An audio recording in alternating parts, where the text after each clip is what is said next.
काव्या ज़िंदगी की सफ़र में वो एक माइलस्टोन है जो हमें प्राप्त हुई। कहते हैं मनुष्य इस पृथ्वी पर कहीं न नक्षत्रों के दरमियान विचरण करता है, और कोई भी इंसान किसी के जीवन में संतान के रूप में आए, माता पिता के रूप में, तो ये सारे कहीं न कहीं कई जन्मों के बंधन हैं जो व्यक्ति को बांधता है। काव्या को जब मैं पहली बार देखा, आज इसकी तकरीबन 7वीं वर्ष ये पूरी करने वाली है, तो ये 7 वर्ष यूँ लगता है जैसे हमने 7 जन्मों का संगम इसके साथ जिया है। पिछले दिनों में उत्तर प्रदेश के चुनाव में था, 1.5 महीने तकरीबन 2 महीने उधर रहा। तो चुनाव में अगर कहीं मुझे कुछ बोलना हो, महफिल में हूँ, सभा में हूँ, कार्यक्रम में हूँ, तो मैं आपको बताऊं पंकज जी, खाली मुझे काव्या एक बार तो फ्रेम में आ ही जाती थी, और कहीं कोई छोटे बच्चे को देखूं तो मुझे लगता है कि मेरी काव्या जो है मुझे याद कर रही है। तो इस बहुत ही पवित्र दिन में, बहुत ही पावन दिन में आज देखिए हमारी धर्मपत्नी की भी सभी सखा सहेलियां आई हैं, हमारे बच्चे के से प्यार करने वाले सारे बच्चे सब आए हैं, इसके विद्यालय में पढ़ने वाले बच्चे सब आए हैं। मैं सबों के मंगल जीवन की शुभकामनाएं देता हूं और ईश्वर से प्रार्थना करता हूं कि एक एक व्यक्ति जो है अनेकों की प्रार्थनाओं से बनता है, और इंसान कुछ भी नहीं है जब तक लोग उसको अपने हृदय से प्यार न करें, उनको शुभकामनाएं नहीं दें, बधाइयाँ नहीं दें, और उनके लिए सही मायने में, जैसे हमारी अभी एक बहन जी कह रही थी कि प्रेम कुमार बन चुके हैं, बनना कुछ नहीं। जिंदगी, life is a journey not a destination. जीवन सिर्फ एक यात्रा है, मंजिल तो कुछ है ही नहीं। पंकज जी, एक बात आपसे मैं पूछना चाहूँगा कि इन दिनों हमारे देश में, ये देश ही क्या विश्व में ही पूरे बेटा और बेटी को लेकर, लड़की और लड़का को लेकर एक भावना है कि अगर लड़का है तो मतलब वो वंश चलाएगा, लड़की है तो मतलब वो कहीं और की हो जाएगी। तो इसके बारे में आपका क्या राय है? आपकी ही एक बेटी जी बिल्कुल। देखिए ये क्या है, समाज में प्रथा और कुप्रथा दोनों रही है, और इति विराजते राजा, जो राजा है उनके संतान हमेशा राजा होते हैं। चूँकि आपने देखा हमारे भारत में क्वीन विक्टोरिया ही शासन करती रही हैं, यानी कि 7 समंदर पार जो कंपनियां कभी बंद नहीं होती थी, जिनका सूरज कहीं उदय नहीं, अस्त नहीं होता था, और उसकी जो प्रमुख पद पर जो पूरी दुनिया में शासन करती रही, वो महारानी रही। तो कहने का मतलब है कि हम ये समझे ही नहीं कि कोई भेद है ही नहीं, लड़का लड़की में इस पृथ्वी पर कोई भेद नहीं है। स्वर कोकिला लता मंगेशकर जी पृथ्वी छोड़कर देहावसान हो गया उनका, लेकिन जितना उन्होंने गा दिया, जितना उन्होंने किया इस पृथ्वी पर, हर एक व्यक्ति के जीवन से बन चुकी हैं, जुड़ चुकी हैं। तो वो भी तो किसी की बेटी थी, वो भी किन परिस्थितियों में इतनी महान फनकार और कलाकार बनी। तो मनुष्य जीवन में बस हर एक व्यक्ति के भीतर एक आत्मा है, जीवात्मा है, चाहे वो लड़का हो या लड़की हो, चाहे अन्य कोई पशु भी जीव, अन्य जीव भी हो। इसलिए मुझे लगता है पंकज जी, कोई भेदभाव नहीं है। और मेरी बेटी तो सबसे बड़ी बात है कि ये बेटी तो मानती ही नहीं है, ये तो बिल्कुल बेटों की तरह बात करती है, जबकि हमने कभी इसे कहा ही नहीं कि तुम ऐसे क्यों बात करती हो।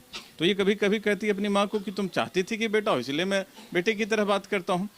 तो देखिए अभिमन्यु की तरह गर्भ में ही बच्चे कितनी सारी चीज़ें सीख जाते हैं, और ये सीखने की प्रक्रिया आज की नहीं है, अनंत अनंत वर्षों से। जिस दिन मनुष्य जीवात्मा बन के इस पृथ्वी पर आ जाता है, भगवान कृष्ण कहते हैं कि कर्मण्येव अधिकारस्ते म फलेषु कदाचन म कर्म फल हेतुर्भूते संगोत्सु कर्मणि।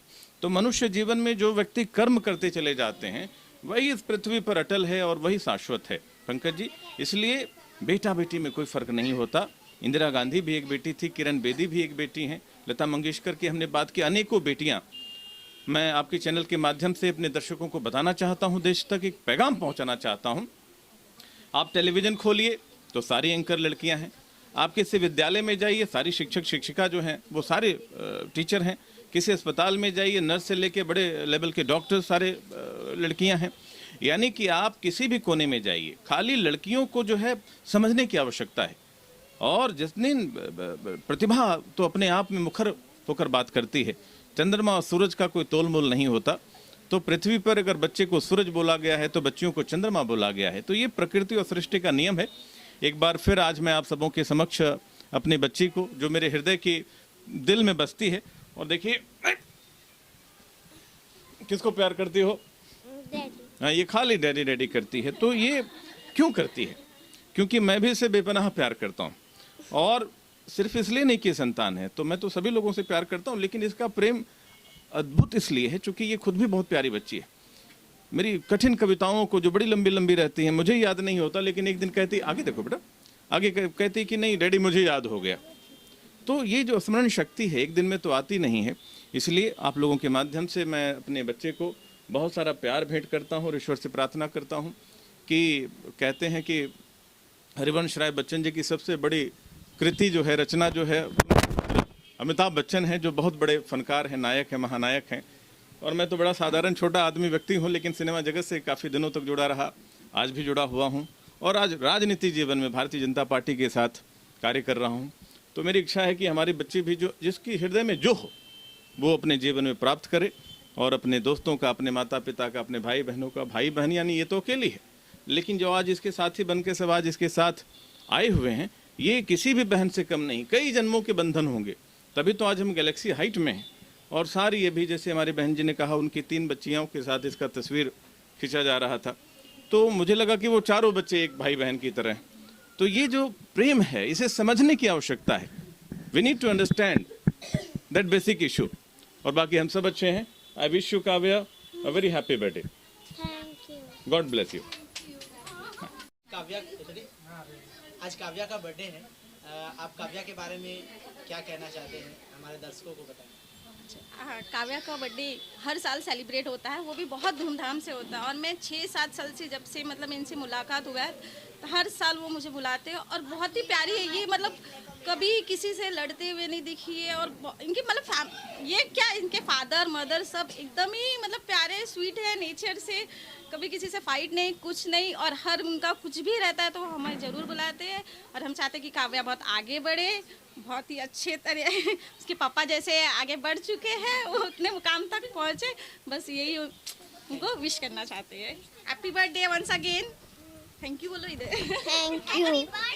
Yeah, and I really like her nature very much. She is very polite and very intelligent girl, and I really like her so much.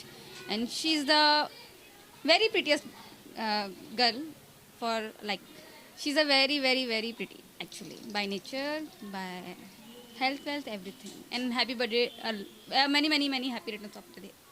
Thank you. आज काव्या का बर्थडे है, आप क्या बोलना चाहेंगे काव्या के बारे में?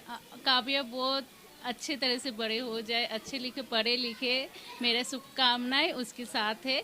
Very very happy birthday to you, best to you. क्या कहना चाहेंगे आज? बार बार दिन ये आए, बार बार दिल ये गाए, तुम जियो हजारों साल, ये मेरी है आरज़ू। Happy birthday to you, happy birthday to you.